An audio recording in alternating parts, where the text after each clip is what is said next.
All right, thank you for logging in today's webinar, Managing Corporate Reputation with PESTLE Analysis. The webinar will be recorded and it'll also be shared with all of the registrations as well. So you're likely familiar with ESG, which is a strategy framework built around environmental, social, and governance considerations. How a company is regarded from an ESG perspective really has become one of the most important measures of corporate reputation. And so today we'd like to introduce a similar tool called the PESTLE Analysis.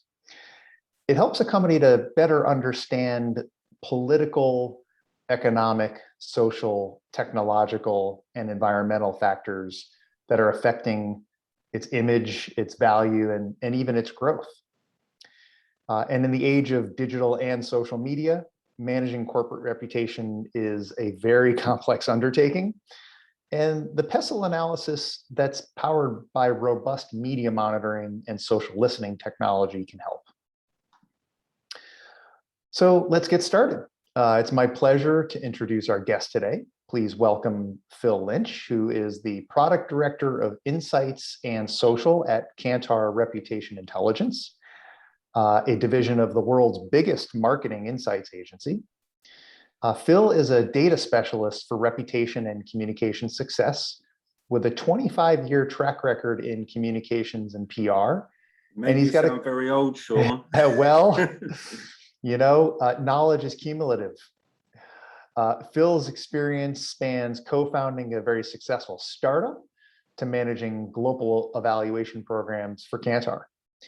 So he spent, yes, over 2 decades focusing on media research and has devised insights programs for brands such as GSK, Pfizer, Procter & Gamble, Unilever, Moet Hennessy, Burberry, Airbus Group, the International Olympics Committee, and even the Council of the European Union. He is also a visiting lecturer in media analytics at the University of Westminster, where he teaches measurement techniques to the next generation of communications professionals. So welcome, Phil.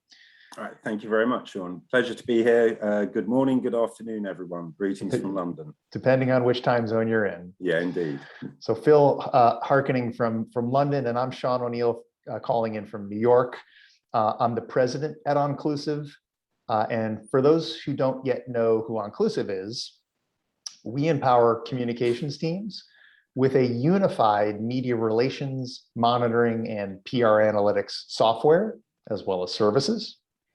And we're the inventors of performance standards like power of voice and PR attribution, which is the first and only technology to connect PR efforts to revenue.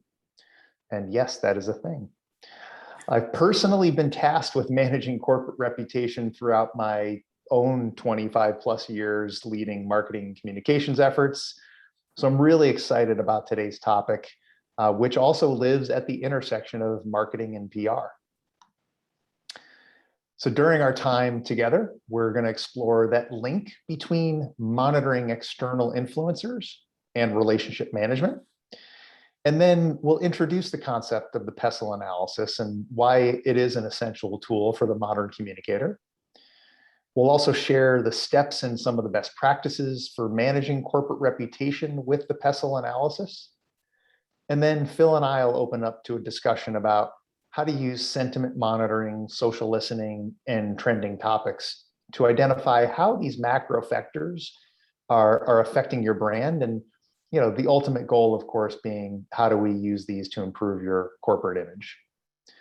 We'll end with Q&A. We do want to get your questions, so please submit your questions actually throughout the presentation. You don't have to wait till the end. Submit throughout by using the the Zoom Q&A, sorry, and we'll address them at the end. All right. So as I've already sort of touched on, business success is no longer measured solely by profitability. Corporate reputation has become the most important brand asset. And as you probably know, ESG performance is now considered one of the most important measures of reputation because it's a form of corporate social credit.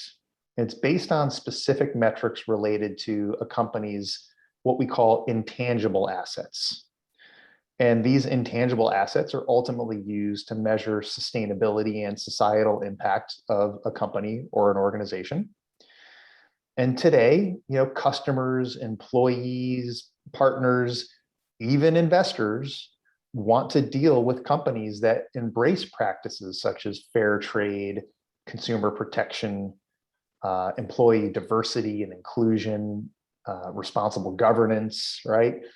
So monitoring and addressing all of these external factors has really become key to managing corporate reputation, which means that PR and communications must pay very close attention if they want to get ahead of any reputation concerns and, of course, strategically shape their corporate image. So what does this have to do with the PESTLE analysis, and what is it anyway? Well, the PESTLE analysis is a tool that's actually similar to ESG. It helps a company to better understand political, economic, social, technological, legal, and environmental factors affecting its image, as well, again, as its overall value and growth. And what PESTLE does is it provides a high-level view of those external environment from various perspectives, right? All of these perspectives are essential to monitor both during the planning cycle as well as on an ongoing basis. So let's break it down. Political factors reveal how government influences the overall economy or a specific industry, which may affect the way that your business operates and generates revenue. And some examples could include things like current legislature, tax policies, trade restrictions, right? Everything having to do with the way that the government and policy, affects the industry. Economic factors look at how the economy, of course, may impact your company's business decisions, both in the short term and the long term. And some examples here might include unemployment, interest rates, inflation, consumer confidence and spending, right? All of these factors related to the economy are important within the PESTLE analysis. Social environmental analysis. This is, within your country or your industry. These can reveal particular attitudes or shifts in attitudes around societal trends and behaviors. And this might include culture, lifestyle trends, demographics, population shifts, and I think an obvious one would be buying behavior. Technological factors examine, technological advancements that affect both the overall economy and consumer demand, as well as a particular industry or even your specific company. These examples could include everything from major technology breakthroughs to artificial intelligence, to automation, and of course, things like cybersecurity. And then legal factors, right? These account for both the external legal environment that your business operates in, as well as internal corporate policies that could have been developed in response to these laws. So as a business, you need to operate, of course, in compliance with employment and labor laws, as well as health and safety standards, and be aware of consumer protection. And finally, environmental factors. These are the conditions created by your organization's physical environment, including global aspects such as the climate and local considerations such as geography, your company's impact on the environment, things like your carbon footprint. So now keep in mind that different industries and different types of businesses will assign different weights to the PESTLE categories. For example, a retailer might be more cognizant of economic conditions that drive sales, while a highly regulated pharmaceutical brand might focus more on the political and legal aspects, whereas an oil and energy company may be more focused on environmental impact. So Phil, this is a good point to get your thoughts. At a high level, how should brands be thinking about these PESTLE factors, and also how do these categories interrelate? Yeah, no, thanks, Sean. So at the top, you said, we're dealing with essentially an intangible asset, but it's an intangible that can have a very tangible impact on an organization's performance, because essentially what we're talking about here is the license to operate. I'm very conscious that maybe many people who have joined us today, they're very busy promoting their brands, promoting their organizations, maintaining, good media relations. But really sitting underneath all that is this simple question of acceptance and the license to operate. Every CEO wants to believe that their organization is trusted internally and externally. It really is the alpha and omega of being able really to conduct business, and never more so today because of the way the media landscape has fragmented. It's changing by the second. So really having knowledge is critical. We can have too much data. There's lots said about data overload, but we can never have too much knowledge. We can certainly never have too much insight. And the thing I like about PESTLE is it's a framework, it's a construct that allows us to logically sequence often disconnected conversations in a way that we see the relevance to us and to our organization. And the point you made about how these different categories connect is very important, because obviously you can be a brand and you think, yes, the environment is relevant to what we do because we're an oil company or we're an airline, but really understanding how environmental issues have a resonance in the social space and become socially important, I think is, that's vital to understand. And it's not just a question of understanding risk and of reputation risk management. Often this is also about identifying opportunities.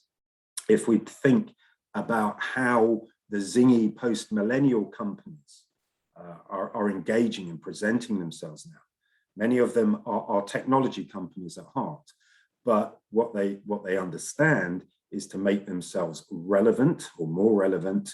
They position themselves squarely around social issues, and they engage strongly on those, because what they're looking to do is build up empathy, affinity, and equity in some of these areas, that move beyond the things that are directly relevant to them.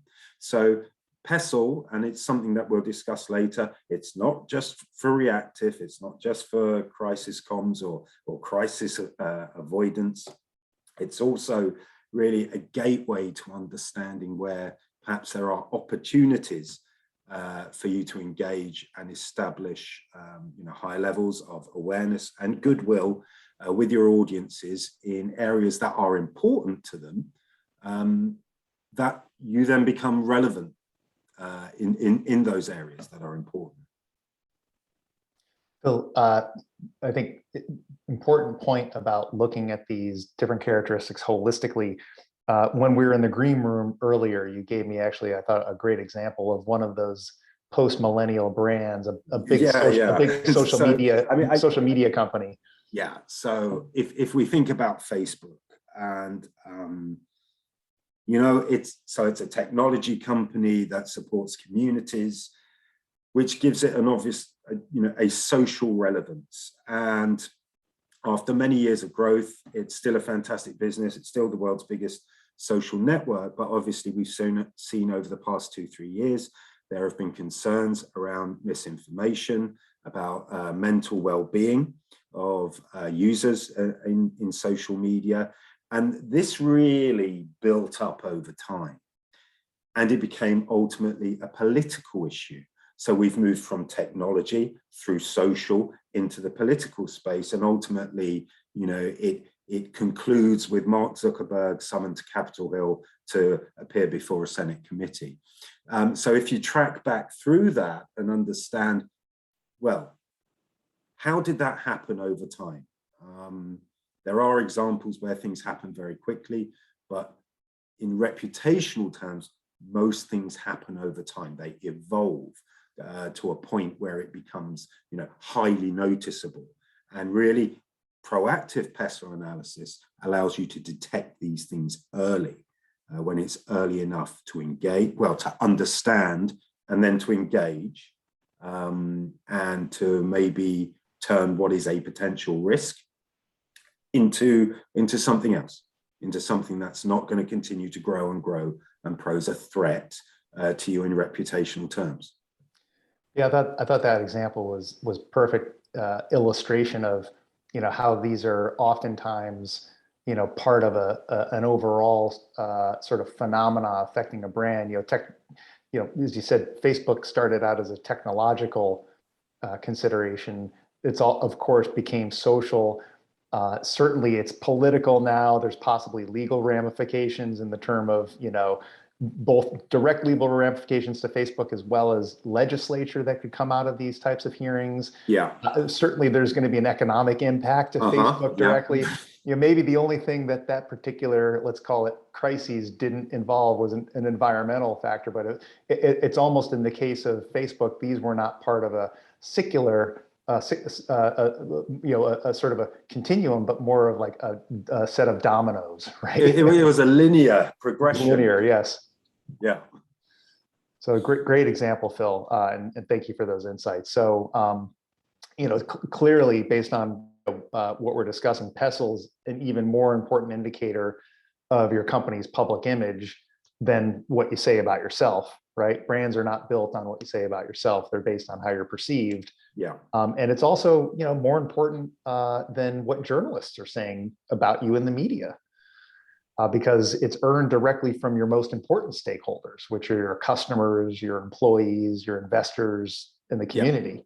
Yeah. Mm-hmm. And so, perceptions measured by PESTLE are earned by generating, as you said, Phil, trust and affinity over time, which is at the heart of the communications function, right? This is what we do as communicators.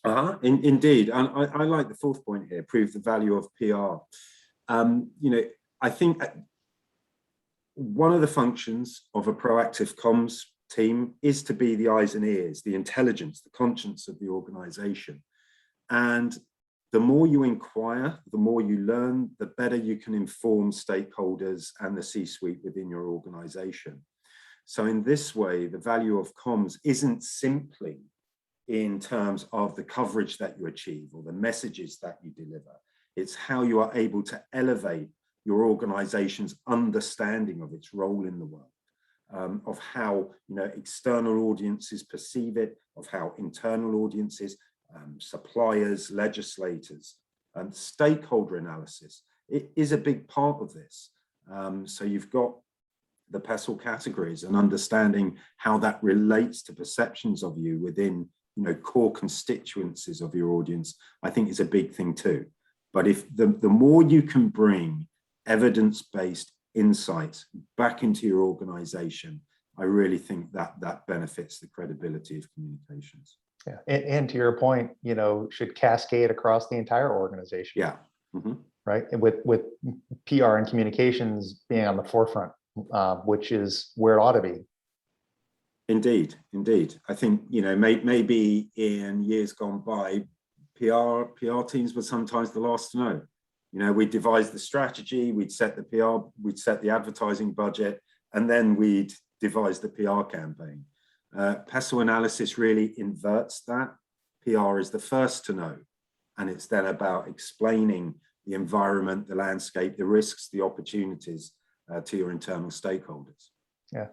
It just also, I think, emphasizes the strategic importance of the role of communications and how it really should be at the tip of the spear and driving so many aspects of your corporate strategy, like you said, your product strategy, and certainly other elements of your marketing strategy. So let's take a moment here because we want to hear from you, the audience. And so our team is going to pop up a poll. Please answer this one question survey. It's a multiple choice poll. And then later in the webinar, we're actually going to share the results with everyone. Okay, so the question is, as you can probably see now, which PESTLE categories are the most important ones for your brand? Now you can select up to 3 choices. You don't have to select all 3, but you can check up to 3. So just take a moment here to answer the poll that pops up. And like I said, in a few moments here, we'll reveal the results to everyone. So while you're doing that, let's talk a little bit more about implementation, okay? There are a number of ways to implement PESTLE analysis in your organization. It partly depends on the size of your business, can also depend on the company culture, leadership styles, and also, should be mindful of your existing processes and tools. And the data gathering can involve live conversations and interviews, can involve online research, can involve using technology that can maybe automate some of the gathering of the insights. And really, regardless of the exact details of this protocol that are going to work for your particular company, here are sort of the general 5 steps that encompass the PESTLE analysis. Okay, so step 1, first identify the relevant factors, right? What are those relevant PESTLE factors? Those are going to determine the overall scope of your research. Okay, so some factors might be critical to your business, others may be secondary. We talked about the weighting differences for every company here, right? And by the way, we're not just talking about the PESTLE categories here, right? All 6 of them are going to affect your organization to a certain extent. But in this case, about getting more granular and identifying the factors underneath each of those categories, right? So each one of the PESTLE categories actually has sort of subcategories and nuances that can really drive the influence. Okay, and once you know where to spend your time, you can narrow down the scope of your research. Okay, then gather the information, right? Go about the collection of the data. So now you can actually develop the plan for pulling that analysis together. And in this step, you're actually going to determine really the mechanisms, how the data will be collected. What's the time period of the collection of the data? Who's going to be involved? How are the findings going to be compiled? How are you going to present this information? And this could span several people in the company, could be a cross-functional effort. Sometimes we see PESTLE insights actually surface up to the board level. You might want to create or download a template for this, by the way, because you're going to be collecting a lot of information, and you may want to be able to repeat that process. So having a template to work with, I think, is particularly useful. Next, of course, is the analysis, right? Analyze the data you've collected. Your company may have certain data and analytics resources, a team perhaps that you can tap into for this step. If not, smart tools like Onclusive can automate this process for you, or at least part of it. And you can even combine the 2, right? Making your analytics team's jobs easier. There's a lot of machine learning and AI out there, right? Including, behind the Onclusive platform, which can really make this process a heck of a lot easier than it's been in the past. When you're monitoring media, you're listening to social, you're trying to track trends, and of course you can always come back and iterate the process once you've built out the framework. Okay, so then of course it's the assessment, right? Assess the implications of each PESTLE factor on your brand image, okay? So now that you've got a little bit of the analysis, it should become pretty clear actually which factors are going to have the most impact or maybe cause issues for your corporate reputation. Now, you've made some reasonable assumptions, perhaps in step 1, right? And then real world data may or may not support these assumptions. And this will allow you to just continue to be more accurate in your estimates, particularly so that in the future, you can better anticipate how each of these factors influence your public image. So there's really a honing process that happens in this assessment stage. Sean, if I can just add there, I think You're very, very correct around, that the first step is based on a hypothesis on what we expect the key issues to be. And it's only really through working through the steps, trust the process, because there are no shortcuts to doing this right, to arriving with incontrovertible evidence that survives the red face test. If you're going to be presenting it back to some very senior stakeholders in your organization, both in terms of the opportunities, where we should go next. Are there any risks? Is there anything we need to defend? Are there advocates and detractors out there that are unknown to us and that we really need to be talking to? This is all very relevant. I'm reminded, I've got to go back a few years now, about 10 years, when the British government was tying itself in knots about the health of the nation, and particularly children's food. And we were working with a breakfast cereal manufacturer, and the whole narrative, really, it was a social narrative around salt and sugar content. And, there were questions asked in Parliament, etc. What we didn't see, because we weren't, we'd stopped being holistic, and we'd focused on one issue, was that coming up fast in the outside track was a whole question of, the air miles, the flights, the transportation, the carbon footprint of food. And it arrived very suddenly with a big thud. We thought we knew what the key issue was, and that was indeed the key issue of here and now. But there was another big issue coming up. And really, it's only by having that always on approach to understanding your environment and how the narrative is shifting that you're prepared, that you're informed, and that you're ready to go. It's a lesson I've never forgotten, actually. And it's probably a lesson I've retold too many times, sitting with clients, just reaffirming, reminding ourselves why it is important just to continue this process. It really does help. Yeah, and not just to isolate one factor, the factor that may seem the most obvious, or the factor that historically you've always focused on, because we live in unprecedented times that are changing times, unbelievably dynamic.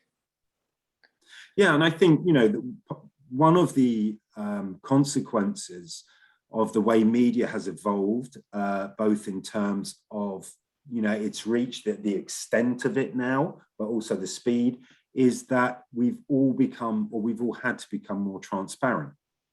The idea that we can select the agenda, that we can choose what we communicate on, I think we would all agree is gone.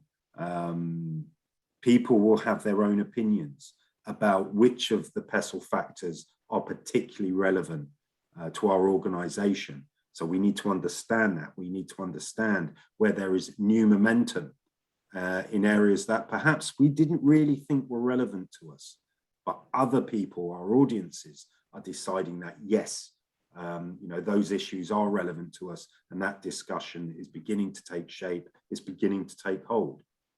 So we need to know about that. We need to have a position. We need to have a plan.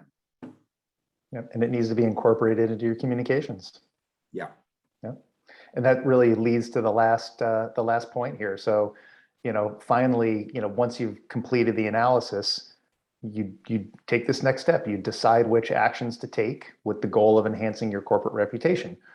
So, definitely encourage you to document your findings, because it's really helpful in this final step, which, involves the presentation and the discussion with all of the decision makers and stakeholders in your organization, and be prepared to challenge some opinions and challenge some assumptions. But you need data for that, obviously. Of course, in some cases, as we said, you'll be affirming assumptions. In other cases, you're going to be potentially, challenging some long-held beliefs. Okay, so certainly check out Onclusive's brand new business case guide and template, which you can actually use to document your thoughts and outline your corporate reputation strategy. So we do have a little workbook for this ourselves, which you can download for free on our website.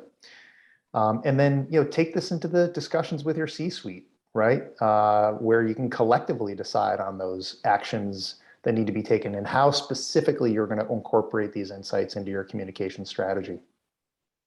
Yeah, just on that point, John, I was once asked by a financial institution that was really very keen not to be too high profile in the press. And the communications director said to me, you know, how do we communicate the value of stuff not happening? You know, because that's really what they want. That's job number one. Job number one of the PR, right? Job number one. First. And really, it's by showing you're working out here. The fact that you can present the evidence back to the organization, that you understand the landscape, that you understand these individual issues, or if there's any issues operating in combination, not just how they impact your organization, but maybe more broadly across the sector. So if, for example, I boiled up 10,000 articles, you know, in Inclusive, and we were able to say these issues are relevant to the sector, and the sector is being discussed in particular context, but our organization is actually, you know, apart from that. We're keeping ourselves, you know, we're keeping our brand, you know, protected from that. And that's one way that we can do it. So it's about showing the working out, but, you know, throughout these steps that you've just described. Yeah, it's a good point. The process itself sometimes is the proof. Yeah. Phil, let's keep going here. I think you're on a roll. Let's talk a little bit more about you know, this sort of PESTLE process, and specifically walk us through the when, the who, and the how of the PESTLE analysis. Yeah. Okay. Thanks, Sean. I mean, when to do it. I hope everyone understands by now that the best time to do it is always, you know, fix the roof when the sun is shining. If you find yourself in a crisis, that's probably too late.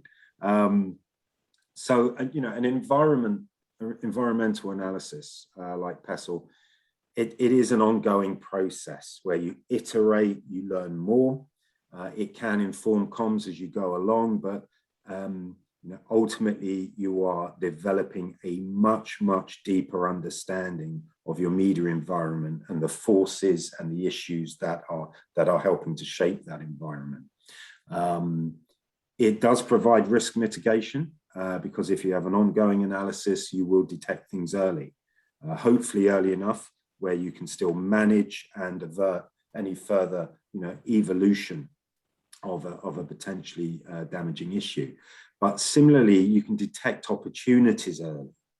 And this can actually present a competitive advantage because if you're able to understand that there is a shift in a particular narrative into an area where you think you've got a good position, either in terms of the tech or the social value that you deliver, then you can get ahead and you can proactively engage in a way that maybe your competitors cannot. I think if there is an issue that comes up strong, PESTLE can really, you know, help you understand that. It can help you, you know, dissect it and really see the drivers and understand where you need to put and place your communications efforts, particularly if there's particular, you know, elements of the media or authors in social media that are really having a disproportionate effect on, you know, how the narrative is developing. The who, clearly, I believe comms is best placed to deliver on this. If you have an always-on approach and an inquiring mindset, then you will discover issues that you know, help you build a stronger reputation and a bigger media presence. So it's definitely comms in the vanguard of this. But I think you then involve stakeholders from across your organization. To give you an example, you know, I think it would be very relevant for comms to show PESTLE results across your brand teams, your legal teams, your internal comms teams, your internal counsel. There are many aspects, and of course up to the C-suite, because again, it all relates back to that, the trust and that license to operate. So the who, I think, will involve ultimately all parts of your organization, because this really is about building better behavior that is evidence-based, that allows you in turn to communicate more effectively and more positively. In terms of how you get started, the good news here is that you can actually start quite small. It's a case of first steps, iterating, and then maybe pulling in more data sources, but start with the information you have. If you have ongoing surveys, NPS, or a brand tracker, that's a great place to start. If you are using tools like Onclusive or social listening platforms, you can start to simply segment, set up your queries to start looking at your brand in the context of each of these PESTLE categories. So that's quite straightforward to do. And I know companies like Onclusive will support you if you want to build some queries that will help you to do that. But as soon as the data starts coming in, it's already coming in a sort of pre-structured way, because you're already categorizing across the political, social, technical sphere, etc. So you can immediately start to get a sense of your own profile within the PESTLE context, and a much better understanding of what the context for the perceptions that audiences have of you. So I think the when, the who, the how is all within the gift of comms to shape. And certainly in terms of taking those first steps, I think it's more about committing to it, having a very logical approach to it, and being very realistic about setting some initial goals and building it out over time.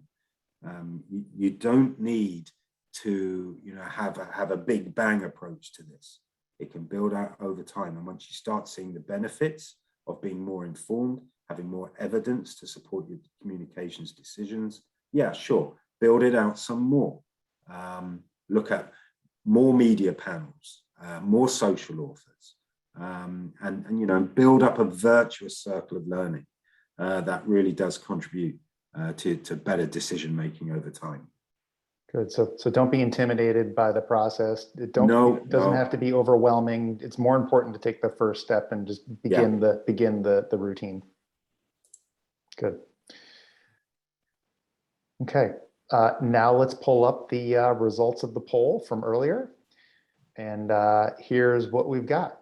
So again, the question was which three PESTLE categories are most important? The number one most important in terms of responses was social factors. 61% of the respondents said culture, lifestyle trends, demographics, population shifts, and buying behavior were most important. I think, Phil, you alluded to that earlier. There's really this rallying around social factors that has utmost importance in terms of corporate reputation today. Now, the second place is almost a tie between economic factors and technological factors, 55 and 53% respectively. And then we had also almost a tie for third place with political factors and environmental factors at 31 and 33% respectively. And legal factors was sort of the lowest at only 10% of the respondents saying that things like labor laws, consumer protection, et cetera, were the most important. So super interesting. It definitely validated, I think what we see every day around social factors. I'm a bit surprised to see environmental factors not rise up a little bit higher. Do you know what? I mean, Kantar, today we released our global analysis on the COP26 conference that was held in Glasgow last week. That was absolutely dominated the news agenda in this country, but here it's finishing, is that almost tie for fourth or fifth? So that surprises me. I have to say I totally get that social is first and economic factors and tech factors are going to be incredibly important. And I think ultimately often what we see is that the political and legal consequences of those top three factors is often how these things play out. You know, when I spoke about Facebook earlier, you know, it didn't start off as a political issue. It was a social issue that went political. And so I think the audience is probably right here, that if you get those three right, the chances are you're going to be less exposed to the political agenda and legal issues. Well, and Phil, you know, you bring up an interesting example of the climate conference. You know, it's as if the organizers of the Glasgow event themselves could have benefited from a little PESTLE analysis. Oh, I think so. I think so. The agenda became distracted. It also became diluted. There was a lot of noise around the event that wasn't to do with you know, the ambitions and the objectives of the event, and certainly not to do with the desired messaging from the event.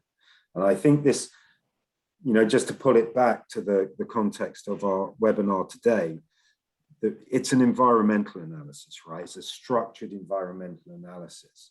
It's because in the media, you know, we have our agenda, but every member of the journalists fraternity, every social author has their own agenda too, which does not necessarily align with ours. And I think often what we've got to guard against is there being a dissonance between how we as organizations see ourselves and how maybe the media and our audiences see us.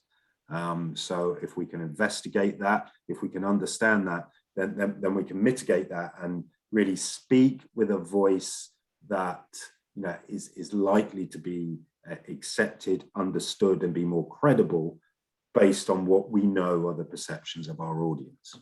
Yep, makes sense. All right, let's get a little bit more specific here. So, you know, when executing your PESTLE analysis, you know, you want to look at these results sort of in this complete view, and also not just of the current environment, but as you said, you know, Phil, possibly in the future. And there's a lot of technology out there, again, such as Onclusive, which can help automate the steps of collecting and analyzing the data. And let's take a look at some examples of exactly how you can do this. Okay. Sentiment has been mentioned here throughout the webinar, of course, and monitoring sentiment, you know, it's, I'd say, a pretty standard practice for today's communicator. Helps companies measure their brand health, right, by tracking specifically media perceptions of their brand, as well as products, different spokespeople, even competitors is useful. And sentiment analysis looks at this data and creates insights that companies can use to really improve their brand reputation. So I think it's a natural tool for the PESTLE analysis. Onclusive offers a combination actually of earned and social media sentiment monitoring. We're using natural language processing to automate the process of reading billions of media articles. And we are leveraging AI to analyze its tone and sentiment towards a company's brand or a spokesperson or a general topic. And then our analysis dives pretty deep, not just into the aggregate sentiment of the total media coverage, but we even go into the individual entities within an article, meaning the persons, places, things, et cetera.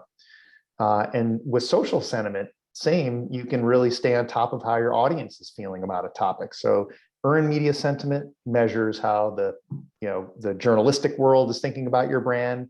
And then social media directly taps you into how the general community is feeling about these conversations on a topic or your brand. And then of course, you want to track this over time. So you get a sense of what the trend is. And that's what you see here, right? This is a real example of how the media sentiment of a global technology company has changed over time. And sentiment is dynamic, right? At a certain times, your company may be mentioned more positively and more negatively. And this would be the benchmark to start your sentiment analysis. Now, here's a snapshot of this company's sentiment during this period. And you can see here, overall, their brand sentiment is 69% positive and 11% negative, which is not bad overall. But Now let's overlay a keyword filter and analyze this company's sentiment around the topic of sustainability. And we simply type in the term sustainability, and you'll see the company's media sentiment actually improved within the context of sustainability, moving from 69% positive to 73% positive, and actually from 11% negative sentiment down to 10% negative sentiment. And this change would indicate maybe that the company is well positioned in the area of environmental factors, which of course is one of the key drivers of the PESTLE analysis. So Phil, how do you advise your clients to think about this one metric, the sentiment insight, when it comes to managing corporate reputation? I think sentiment analysis is very relevant because it adds a qual lens over what is essentially, quant data. And I'm looking at some of the comments, and thank you everyone for submitting those. And I think there is a sense that how do we get going on this? That there's so much media out there. Well, obviously, I think the way tools have evolved with automated data capture, segmentation, and automated tagging, it is possible to structure very large media data sets, in a fast and accurate way. But the comment is made, how can you ensure that the sentiment is applied accurately at entity level and thematic level? So I think that's where, the latest developments in machine learning, where you're able to attribute particular themes to an article based on a learned appreciation of the language used, is really great. And then you can apply a sentiment there. So you've sort of got this delta between where your brand is in the media and where these issues are in the media, where it overlaps, and is that a positive or a negative context.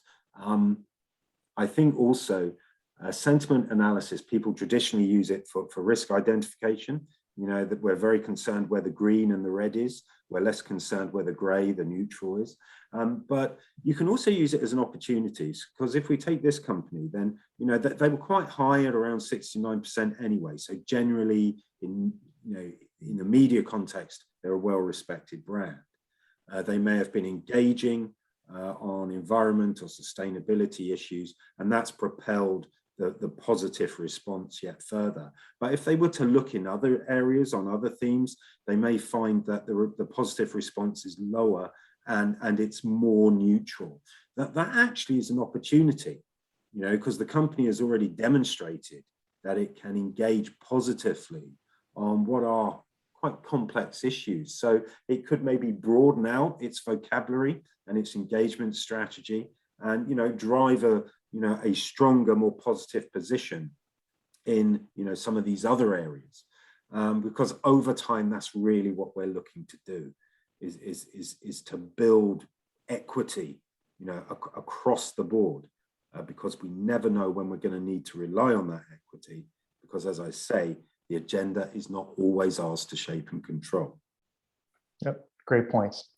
Phil, taking a look at some of the other opportunities here. So in addition to tracking how your company is being mentioned in the media, when conducting the PESTLE analysis, it's also a best practice to monitor general topics that are trending in the media, right? Which may or may not even be mentioning your brand, right? So tracking current trends can be a really, I think, effective way to identify those reputation drivers and, as you said, those potential risks. And this is relevant for all 6 PESTLE categories, right? Trending topics can inform general comms strategies, can definitely be effective in the crisis comms response. And so what you're seeing here in the all-inclusive dashboard are the trending topics or themes that are related to renewable energy. Okay, so you've got a word cloud here. These are all topics that are trending in the media today that are related to renewable energy. And so let's isolate a few. Not surprisingly, you'll see some highly related topics like fossil fuel industry, green energy, right? Solar panel, for example. And then you'll also see a number of tangential topics that are more political in nature, like world leader, spending bill, Capitol Hill. And other topics were even less directly related to renewable energy. You'll see social topics like healthcare, or child tax credit, or free community college, or childcare. Okay. Now, each of these trending topics does fit squarely into one of those PESTLE categories, either environmental, political, or social in this case. But it's not just enough to see how they look as a snapshot. From a comm strategy standpoint, you'll also want to see literally how they're trending over time.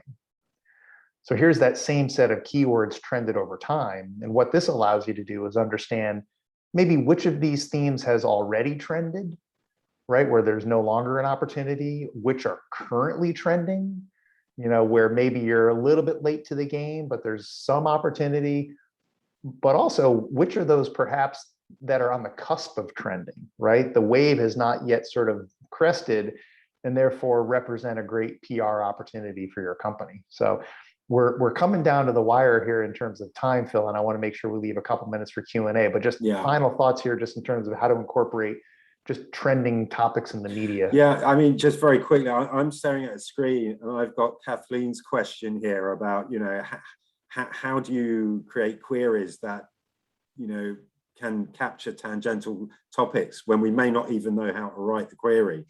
The answer is simply, Kathleen, don't write the query.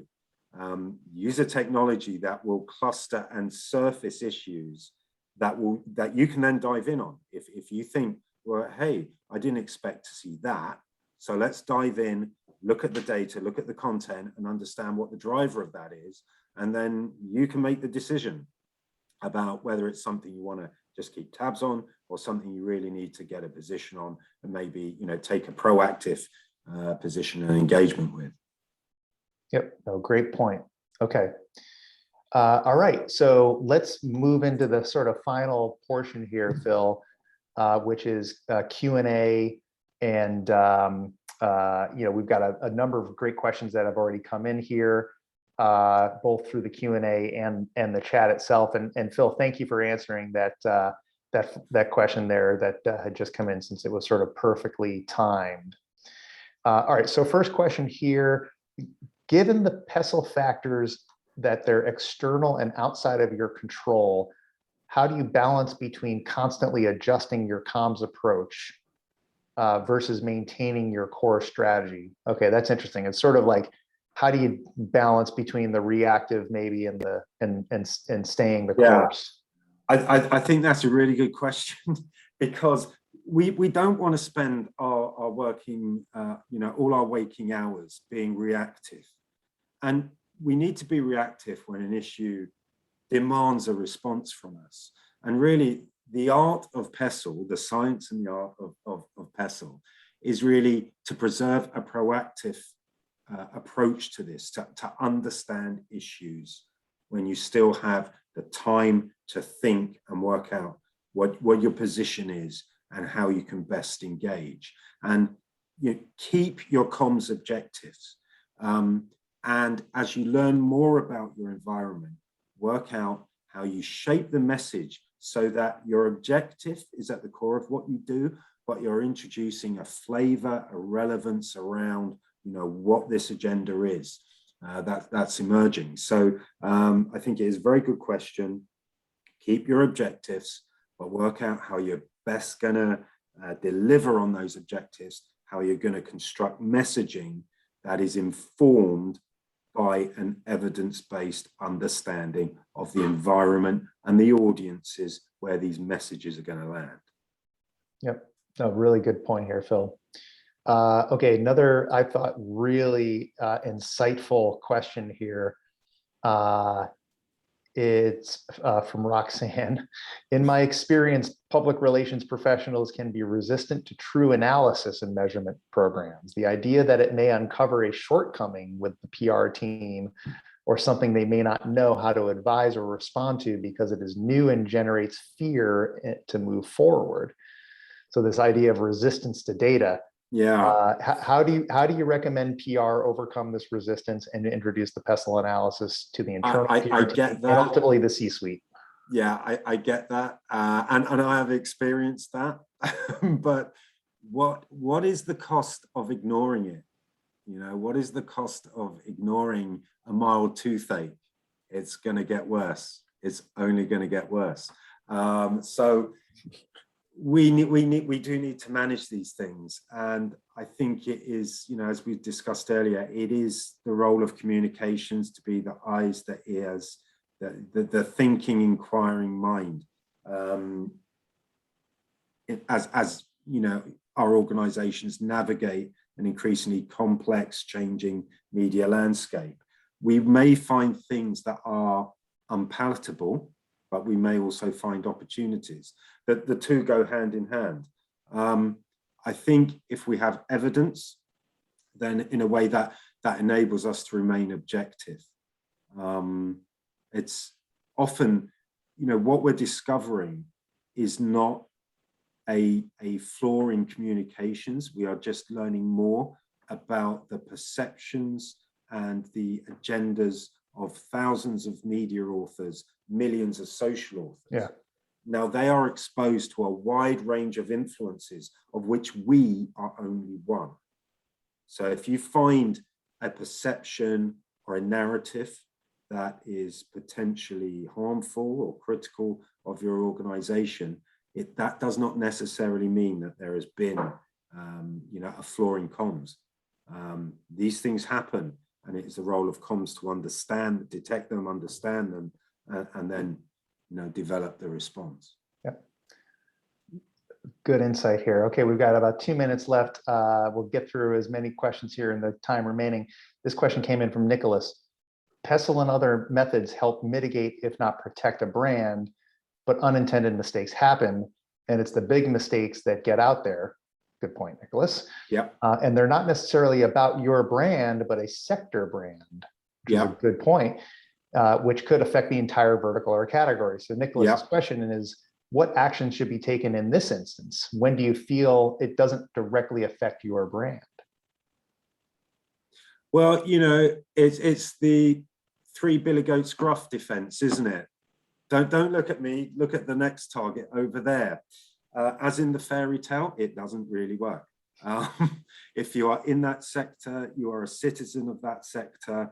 And if there's a media issue or a social media issue, then I think because you've already done your research, you already know what your strengths are across a range of, say, social issues, technical issues, political issues. That's really what you fall back on. You fall back on your knowledge.